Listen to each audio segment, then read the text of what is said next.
વિજયભાઈ હા કેમ છે? બહુ સારું સાહેબ. શું તકલીફ થતી હતી તમને? મને સર્વાઇકલની તકલીફ હતી અને પાછળ દુખતું હતું, વાસામાં ને ડાબો હાથ. આખા હાથમાં પેઇન આવતું હતું? આંખ હાથમાં પેઇન આવતું હતું.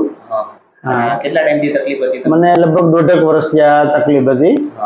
હા. અને શું કર્યું હતું આના માટે તમે? આના માટે મેં બધી ઓર્થોપેડિકમાં ટ્રીટમેન્ટ લઈ લીધી હતી, પણ મને રાહત નહોતી થતી. પેનકિલરો ખાવી પડતી હતી, પણ રિઝલ્ટ નહોતું સારું મળતું. પેનકિલર બહુ ખાધી? હા, ખાધી હો. ડોક્ટરે શું કીધું હતું? હા, એ તો તે દવા ખાવ ને રાહત બસ થાય, બાકી આની કોઈ ટ્રીટમેન્ટ નથી બીજી. દવા નથી હોતી? દવા ના. પછી તમે દવાઓ લેતા હતા? હા, દવાઓ લેતો હતો.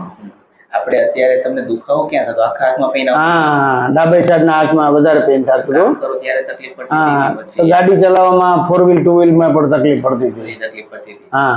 અત્યારે આપણે અહીંયા સારવાર કરી, ત્રીજી સારવાર. હા, ત્રીજી સારવાર. અત્યારે કેમ છે તમને? અત્યારે એકદમ રાહત છે, મને ખૂબ સારું રિઝલ્ટ છે. અત્યારે સારું થઈ ગયું? હા. આપણે કોઈ દવા કે આપ્યું હતું તમને? ના, દવા નહીં હો, વિધાઉટ ડ્રગ. અત્યારે કોઈ તમને ડ્રાઇવિંગ કરવામાં કે કામ? ના, કાંઈ તકલીફ નથી. અત્યારે મને ખૂબ સારું છે.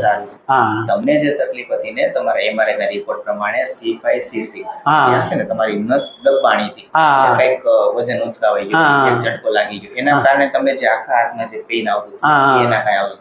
આપણે જે સારવાર કરી એ શું કર્યું કે મેનિપ્યુલેશન કર્યું, એટલે સ્પાઇનમાં આપણી તમારી જે સર્વાઇકલ ની અંદર ત્યાં એલાઇનમેન્ટ જ કર્યું. એલાઇનમેન્ટ કર્યું એટલે ત્યાં નસનું જે કેનાલમાં જે દબાણ આવતું હોય, દબાણ રિલીફ થયું એટલે દુખાવો બંધ થયો.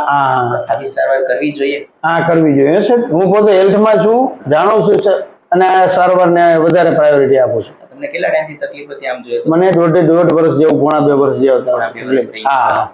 અત્યારે તમને કઈ દવા કેવું ચાલુ છે અત્યારે તમારે? ના, અત્યારે કોઈ દવા ચાલુ નહીં. કોઈ દવા નહીં. તો અત્યારે સારું છે? એકદમ સારું છે. હા, આવી સારવાર કરવી જોઈએ? કરવી જોઈએ. મને રમણી સાહેબનો ખૂબ સંતોષકારક એમ કે સારવારથી રાહત થઈ છે. બરાબર. અત્યારે કઈ દવા નથી લેતા? ના, કઈ દવા નહીં. કોઈ પેનકિલર ગોળી ખાવી જ નથી પડતી. હવે ખાલી થોડું ધ્યાન રાખીને જો નીચે જોવામાં, મોબાઈલ યુઝ કરવામાં, તો ક્યારે આ તકલીફ ઊભી થાય? 100%.